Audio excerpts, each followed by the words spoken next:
प्रश्नावली 2 का तीसरा क्वेश्चन है। निम्नलिखित में a का मान ज्ञात करना है, जबकि gx px का क्या है, एक गुणनखंड है। gx दिया है x माइनस 1 और px दिया है ax की घात 2 माइनस 5x प्लस 3। तो यहाँ पर दिया गया क्या गया है, gx px का एक गुणनखंड है। तो गुणनखंड प्रमेय पढ़े हैं, उसका विलोम होता है कि यदि gx px का गुणनफल है तो जो शेषफल होगा वो क्या होगा, 0 होगा। गुणनफल प्रमेय का विलोम पढ़े हैं, उसमें यदि gx px का गुणनफल है तो जो p a होगा वो क्या होगा, 0 होगा। मतलब जो शेषफल होगा वो 0 होगा। ये प्रमेय में है, लिखा है कि गुणनखंड प्रमेय के विलोम में कि यदि gx यदि एक बहुपद दूसरे बहुपद का गुणनखंड है तो उसका शेषफल क्या होता है, 0 होता है। तो चूँकि gx px का एक गुणनफल है, क्वेश्चन में दिया है, तब एक गुणनखंड प्रमेय के विलोम से, मतलब गुणनफल प्रमेय के विलोम से p शेषफल क्या हो जाएगा, 0 हो जाएगा। और यहाँ पर भाजक क्या है, x माइनस a, तो यहाँ से अगर x का मान निकालेंगे तो x क्या होगा, 1, पर शेषफल p1 जो pa है, a का मान क्या है, 1 है, इसलिए p1 क्या होगा, 0 होगा। तो px में यदि px बहुपद है ax square minus 5x plus 3, इसमें यदि x का मान 1 रख देंगे तो x की जगह 1 तो p1, और a x की घात 2 है तो x की घात 2, तो x की जगह क्या रखना है, 1, तो 1 की घात 2, फिर माइनस, फिर 5 है, फिर x की जगह क्या रखना है, 1, फिर प्लस, फिर 3। अब p1 क्या है, 0 है। क्यों, क्योंकि gx जो है px का एक गुणनफल है, इसलिए p1 जो शेषफल है क्या होगा, 0 होगा। इसलिए यहाँ पर p1 इक्वल टू क्या लिखे हैं, 0। फिर a से 1 का गुणा करेंगे तो कितना आएगा, a आएगा, फिर 5 1 कम 5 और 3 का 3, फिर a माइनस 5 प्लस 3। अब हल करोगे तो सबसे पहले इसको पक्षांतर कर लेते हैं इस पर, तो इस पर 0 है तो ये माइनस में है, वो इस पर आएगा तो क्या हो जाएगा, प्लस में, और ये जो प्लस में है इस पर आएगा तो क्या होगा, माइनस में। इसलिए 5 को पक्षांतर किए तो प्लस में आ गया, और जो प्लस में 3 था वो माइनस में हो गया। तो a बराबर क्या आ जाएगा, 5 माइनस 3, और 5 में 3 घटाएंगे तो 2। तो यही आंसर होगा, a इक्वल टू 2, ये आंसर है। तो जब भी क्वेश्चन में दिया गया है कि gx या px से दो बहुपद हैं, एक दूसरे के गुणनखंड है, तो शेषफल हमेशा क्या होगा, 0 होगा। तो बहुपद में x का मान रखेंगे और शेषफल को क्या कर देंगे, 0 कर देंगे, तो आंसर निकल जाएगा। अब यहाँ पर a की जगह k भी दिया रह सकता है, कोई भी चर दिया रह सकता है, t है। इसका मान निकालने के लिए तो सबसे पहले क्या करना है, शेषफल को 0 करना, और शेषफल प्रमेय से जो शेषफल निकालते थे उसमें शेषफल को 0 करके हल करना, फिर आंसर आ जाएगा। चलिए नेक्स्ट क्वेश्चन देखते हैं। तो चलिए चौथा क्वेश्चन देख लेते हैं। जब किसी बहुपद f(x) को x की घात 2 माइनस 16 से भाग दिया जाता है तब शेषफल 5x प्लस 3 है। जब इस बहुपद को एक और भाजक है x प्लस 4 से भाग दिया जाए तो शेषफल क्या होगा। एक बहुपद है f(x), सबसे पहले इसको इससे भाग देते हैं x स्क्वायर माइनस 16 से, तो शेषफल क्या आता है, 5x प्लस 3। लेकिन इसी बहुपद को जब x प्लस 4 से भाग देते हैं तब क्या आएगा, शेषफल, उसको ज्ञात करना है। तो शेषफल प्रमेय में पढ़े हैं कि जब हमको पता है कि भाजक और भाज्य पता हो तो शेषफल प्रमेय से शेषफल क्या करते हैं, ज्ञात कर सकते हैं। तो यहाँ भाज्य f(x) तथा भाजक दो भाजक हैं, एक है x square minus 16 plus x plus 16, x plus 4, और जब f(x) को x माइनस 16 दिया है, आगे क्वेश्चन में क्या दिया है, x स्क्वायर माइनस 16 से भाग दिया जाता है तो शेषफल क्या होता है, 5x प्लस 3।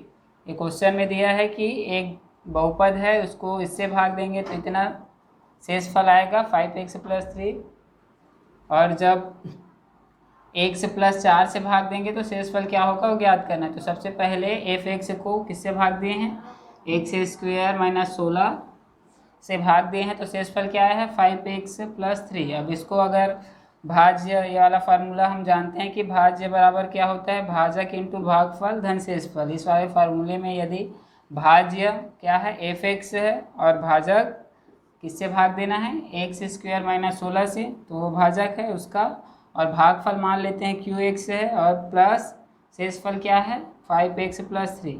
तो यहाँ पर देखो एफ एक्स का मान निकल गया, बहुपद जो है उसका मान क्या है ये। अब ये एफ एक्स को किससे भाग देना है, x + 4 से। तो हमको जब भाज्य पता है और भाजक भी पता है तो शेषफल प्रमेय से क्या कर सकते हैं, शेषफल ज्ञात कर सकते हैं। तो शेषफल प्रमेय के लिए a का मान जानना रहता है, तो भाजक से निकलता है। तो यहाँ पर a का मान क्या है +4 है, मतलब a का मान क्या होगा -4। तो हम जानते हैं कि भाज्य और भाजक यदि पता हो तो शेषफल प्रमेय से शेषफल ज्ञात कर सकते हैं। चूँकि एफ एक्स है उसका एक और भाजक क्या है x + 4, तो यहाँ से निकल जाएगा a की जो वैल्यू है -4 होगी, क्योंकि शेषफल प्रमेय में पढ़े हैं कि एफ एक्स यदि बहुपद को x - a से भाग देते हैं तो a जो क्या होता है, जो शेषफल होता है एफ ए होता है। लेकिन यदि x + a से भाग देते हैं तो शेषफल क्या होता है f - a होता है। तो इसलिए यहाँ पर माइनस क्यों है, क्योंकि यहाँ पर x + 4 है, x + a रहेगा तो माइनस में आता है शेषफल, और यदि भाजक माइनस में है तो किस में आता है प्लस में। इसलिए यहाँ पर यदि a का मान निकालेंगे या फिर x का मान निकालेंगे तो क्या आएगा, और यही मान है x का, तो -4। तो शेषफल प्रमेय से भाज्य क्या है, भाज्य में यदि x का मान रखेंगे तो शेषफल निकल जाता है। निकालना क्या है शेषफल, मतलब एफ ए, और a क्या है x ही है, तो a की जगह -4 रखना है। तो शेषफल निकालेंगे, शेषफल इक्वल टू f -4 क्यों रखा हूँ, क्योंकि f a है तो a की जगह -4 यहाँ से भाजक से, फिर -4 रखे हैं। और उसके बाद एफ एक्स क्या है पूरा बहुपद, इसमें x की जगह क्या रखना है पूरा -4, ये इसके बराबर है, एफ एक्स इतने के बराबर है। इसलिए एफ एक्स के नीचे में क्या लिखा हूँ इसको, तो यहाँ पर x की जगह क्या रखना है 4 -4, तो -4 का वर्ग x का वर्ग है, इसलिए -16, x का वर्ग है तो -4 का वर्ग -16 इंटू गुणा है, फिर क्यू x की जगह क्या है -4, फिर प्लस, फिर 5x, तो यहाँ पर x की जगह क्या होगा -4 + 3। अब फिर हल करेंगे तो -4 का वर्ग क्या होगा, -4 का गुणा करेंगे -4 से 2 बार, तो क्या आएगा 16, 4 चौक 16, और माइनस माइनस क्या हो जाएगा प्लस, तो +16, और ये बस -16 पहले से है, फिर गुणा q, और ये -4 का -4, फिर 5 का गुणा करेंगे किससे -4 से, तो यहाँ पर कितना आएगा माइनस है, यहाँ प्लस है तो प्लस माइनस माइनस, तो 5 चौक कितना हो जाएगा ये -20, 5 चौक 20, ये प्लस है माइनस है, इसलिए यहाँ पर क्या आएगा -+3।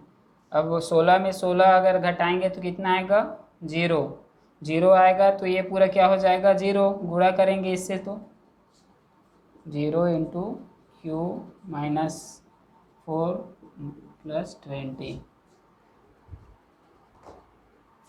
ऊपर में बना देता हूँ, नीचे नहीं दिखाई दे रहा होगा। तो 16 - 16 है और गुणा q -4 -20 + 3,